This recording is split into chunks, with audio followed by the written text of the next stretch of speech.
ವಾಲ್ಮೀಕಿ ನಿಗಮದಲ್ಲಿ ಭ್ರಷ್ಟಾಚಾರ ಪ್ರಕರಣ ಕುರಿತು ಆರ್ ಅಶೋಕ್ ಪ್ರತಿಕ್ರಿಯಿಸಿದ್ದಾರೆ. ಈ ಕುರಿತು ಒಂದು ಬ್ರೇಕಿಂಗ್ ನ್ಯೂಸ್.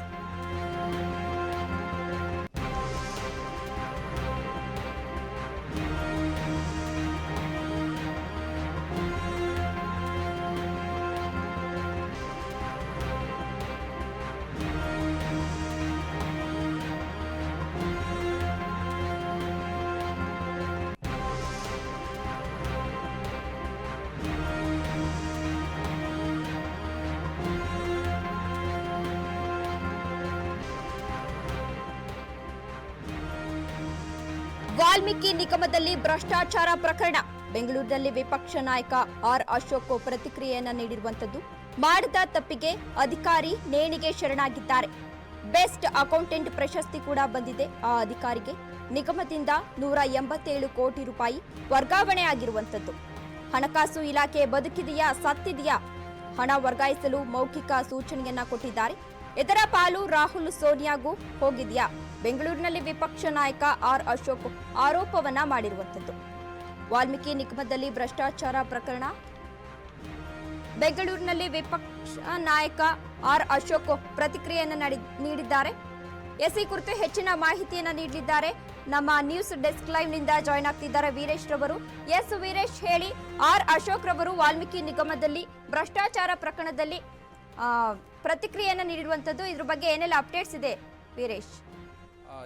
ತೇಜಸ್ವಿನಿ, ಏನು ಈಗಾಗಲೇ ಏನು ಕಳೆದ ಒಂದು BJP ಸರ್ಕಾರ ಇದ್ದಂಥ ಸಮಯದಲ್ಲಿ 2019ರಲ್ಲಿ ಇದೇ ಒಂದು ರೀತಿಯಾದಂಥ ಒಂದು ಪ್ರಕರಣ ಬೆಳಕಿಗೆ ಬಂದಿತ್ತು. ಗುತ್ತಿಗೆದಾರ ಸಂತೋಷ್ ಪಾಟೀಲ್ ಅವರು ಆತ್ಮಹತ್ಯೆ ಮಾಡಿಕೊಂಡ್ರು. ಉಡುಪಿ ಒಂದು ಲಾಡ್ಜಲ್ಲಿ 2022/12 ಉಡುಪಿ ಒಂದು ಲಾಡ್ಜಲ್ಲಿ ಅವರು ಕೂಡ ಆತ್ಮಹತ್ಯೆ ಮಾಡಿಕೊಂಡಿದ್ರು. ಈ ಪ್ರಕರಣ ಏನಂತಂದರೆ KS ಈಶ್ವರಪ್ಪ ಅವರು ಆ ಒಂದು ಸಮಯದಲ್ಲಿ ಗ್ರಾಮೀಣಾಭಿವೃದ್ಧಿ ಸಚಿವರಾಗಿಂಥ ಸಂದರ್ಭದಲ್ಲಿ ನನಗೆ KS ಈಶ್ವರಪ್ಪನವರು 40% ಕಮಿಷನ್ನ ಕೇಳ್ತಾ ಇದ್ದಾರೆ, ಹಾಗಾಗಿ ನಾವೊಂದು ಈ ವಿಷಯದಲ್ಲಿ ನಾನು ಆತ್ಮಹತ್ಯೆ ಮಾಡಿಕೊಟ್ಟಿದ್ದೆ ಸಂಪೂರ್ಣವಾಗಿ ಡೆತ್ ನೋಟ್ನಲ್ಲಿ ಅವರು ಬರೆದಿಟ್ಟು ಆತ್ಮಹತ್ಯೆ ಮಾಡಿಕೊಂಡಿದ್ದರು.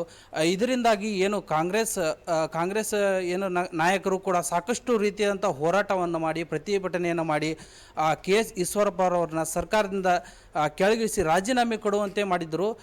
ಇದೇ ಒಂದು ಪ್ರಕರಣವೂ ಕೂಡ ಈಗ ಸದ್ಯದಲ್ಲೇ ಬೆಳಕಿಗೆ ಬಂದಿದೆ. ಕಾಂಗ್ರೆಸ್ ಸರ್ಕಾರ ಇರುವ ಒಂದು ಸಮಯದಲ್ಲಿ ಇದೇ ರೀತಿಯಾದಂಥ ಪ್ರಕರಣವು ಬೆಳಕಿಗೆ. ಈ ಪ್ರಕರಣ ಏನು ಅಂತಂದರೆ ಈಗಾಗಲೇ ವಾಲ್ಮೀಕಿ ನಿಗಮದ ಮಂಡಳಿಯಿಂದ 187 ಕೋಟಿ ಹಣ ಅಕ್ರಮವಾಗಿ ವರ್ಗಾವಣೆಯಾಗಿದೆ.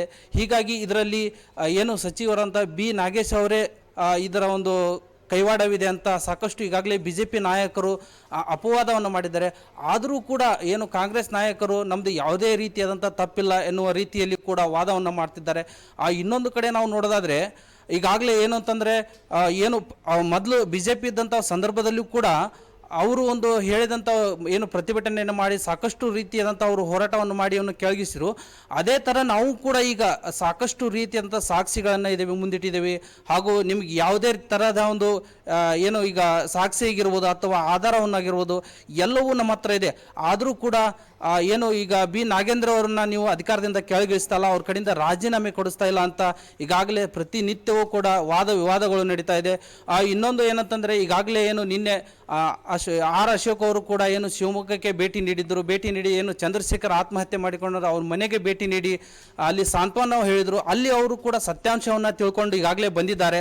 ಅಲ್ಲಿ ಸತ್ಯಾಂಶದ ಪ್ರಕಾರ ಈಗ ಚಂದ್ರಶೇಖರ್ ಆತ್ಮಹತ್ಯೆ ಮಾಡಿಕೊಂಡಿದ್ದಾನೆ ಅಂದರೆ ಇದು ಸಂಪೂರ್ಣವಾಗಿ ನಾಗೇಂದ್ರ ಅವರದೇ ತಪ್ಪಿದೆ, ಹಾಗಾಗಿ ಅವರು ರಾಜೀನಾಮೆ ಕೊಡಲೇಬೇಕು. ಈಗಾಗಲೇ ಸಾಕಷ್ಟು ಹಣ ವರ್ಗಾವಣೆ ಆಗಿದೆ. ಒಟ್ಟು 9 ಖಾತೆಗಳಿಗೆ ಈ ಒಂದು 187 ಕೋಟಿ ಹಣ ವರ್ಗಾವಣೆ ಆಗಿದೆ. ಈ ಹಣನ ಅದು ಎಲ್ಲಿ ಮಾಡಿದ್ದಾರೆ ಅಂದರೆ ತೆಲಂಗಾಣ ಆಗಿರ್ಬೋದು, ಆಂಧ್ರ ಆಗಿರ್ಬೋದು, ಹೀಗೆ ಬೇರೆ ಬೇರೆ ರಾಜ್ಯಗಳಿಗೆ ಹಣ ವರ್ಗಾವಣೆ ಆಗಿದೆ. ಯಾಕಂತಂದರೆ ಇವರಿಗೆ ಹಣ ವರ್ಗಾವಣೆ ಮಾಡೋದಕ್ಕೆ ನಮ್ಮ ಕರ್ನಾಟಕದಲ್ಲಿ ಬ್ಯಾಂಕ್ ಇರಲಿಲ್ವಾ, ಹಾಗೆ ಬೇರೆ ಬೇರೆ ಬ್ಯಾಂಕ್ ಇರುತ್ತಲ್ಲ, ಹಾಗೆ ಅಲ್ಲಿಯೇ ಯಾಕೆ ಮಾಡಿದ್ರು ಅನ್ನೋ ಒಂದು ಅನುಮಾನವೂ ಕೂಡ ಮೂಡಿ ಬಂದಿದೆ. ಹಾಗಾಗಿ ಇದರಲ್ಲಿ ಸಂಪೂರ್ಣವಾಗಿ ಈಗಾಗಲೇ ಕಾಂಗ್ರೆಸ್ ಸರ್ಕಾರದ ಒಂದು ತಪ್ಪಿದೆ. ಆದರೂ ಕೂಡ ಅವರು ರಾಜೀನಾಮೆ ಕೊಡಿಸೋದಕ್ಕೆ ಮೀನಾಮೇಷವನ್ನು ಮಾಡುತ್ತಿದ್ದಾರೆ. ಆದಷ್ಟು ಬೇಗ ಅವರು ನಾಗೇಂದ್ರನ್ನ ಸರ್ಕಾರದಿಂದ ರಾಜೀನಾಮೆ ಕೊಡಲೇಬೇಕು ಅಂತ ಈಗಾಗಲೇ ಪಟ್ಟನ್ನು ಹಿಡಿದಿದ್ದಾರೆ. ನೀವು ಮೊದಲು ಯಾವ ಥರ ಮಾಡಿದ್ರಲ್ಲ ಅದೇ ಥರನ ನಾವು ಕೂಡ ಪ್ರತಿಭಟನೆ ಮಾಡ್ತೀವಿ, ಹೋರಾಟವನ್ನು ಮಾಡ್ತೀವಿ, ರಾಜೀನಾಮೆ ಕೊಡುವವರೆಗೂ ನಾವು ಹೋರಾಟವನ್ನು ನಿಲ್ಲಿಸೋದು ಅಂತ ಈಗಾಗಲೇ ಸಾಕಷ್ಟು BJP ನಾಯಕರು ಸುದ್ದಿಗೋಷ್ಠಿಯನ್ನು ಮಾಡ್ತಾ ಇದ್ದಾರೆ. ಒಂದು ಕಡೆ ನಾವು ಯಾವುದೇ ವಿಷಯದಲ್ಲಿ ಆದರೂ ಸಾಕ್ಷಿಯನ್ನು ತಂದಿದ್ದೇವೆ. ಹಾಗಾಗಿ ಅವರು B ನಾಗೇಂದ್ರ ಅವರು ಖಂಡಿತವಾಗಿ ಏನು ರಾಜೀನಾಮೆ ಕೊಡಲೇಬೇಕೆಂದು ಪಟ್ಟು ಹಿಡಿದಿದ್ದಾರೆ. ಎಸ್ ನಾಗೇಂದ್ರ, ಈಗ ರಾಜೀನಾಮೆಗೆ ಡಿಸಿಎಂ ಏನು ಪ್ರತಿಕ್ರಿಯೆಯನ್ನ ನೀಡಿರುವಂತದ್ದು? ಈಗಾಗಲೇ ಏನು ಅಂತಂದರೆ ಏನು ಸಿದ್ದರಾಮಯ್ಯರು ಹೇಳಿರ್ಬೋದು ಹಾಗೂ ಡಿ ಕೆ ಶಿವಕುಮಾರ್ ಹೇಳಿರ್ಬೋದು, ಏನು ಬರೀ ಆಶ್ವಾಸನೆಯನ್ನು ನೀಡ್ತಿದ್ದಾರೆ. ಇಲ್ಲ ನಾವು ಇನ್ನೂ ಇದನ್ನು ತನಿಖೆಯನ್ನು ಮಾಡ್ತೇವೆ, ಯಾಕಂತಂದರೆ ಸಾಕ್ಷಿ ಸಮೇತವಾಗಿ ಏನು BJP ನಾಯಕರು ಪ್ರೂವ್ ಮಾಡ್ತಿದ್ದಾರೆ. ಆದರೂ ಕೂಡ ಇವರು ನಾವು ಇನ್ನೂ ತನಿಖೆ ಮಾಡ್ತಾ ಇದ್ದೇವೆ, ತನಿಖೆ ಮಾಡಿ, ಯಾಕಂತಂದರೆ ಒಂದು ರೀತಿಯಿಂದ ಹೇಳೋದಾದರೆ ಈಗ ನಾಗೇಂದ್ರ ಅವರು ರಾಜೀನಾಮೆ ಕೊಡಿಸಿದರೆ ಇವರ ಒಂದು ಬಂಡವಾಳ ಎಲ್ಲಿ ಬಯಲಾಗುತ್ತೆ, ಈ ಹಣ ಯಾರ್ಯಾರಿಗೆ ಸೇರಿದೆ ಅನ್ನೋ ಒಂದು ರೀತಿಯಲ್ಲಿ ಇವರು ಕೂಡ ಏನು ರಾಜೀನಾಮೆ ಕೊಡಿಸೋದಕ್ಕೆ ಮೀನಾಮೇಷ ಮಾಡ್ತಿದ್ದಾರೆ. ಓಕೆ, ಧನ್ಯವಾದ ವೀರೇಶ್ ತಮ್ಮೆಲ್ಲ ಮಾಹಿತಿಗಾಗಿ.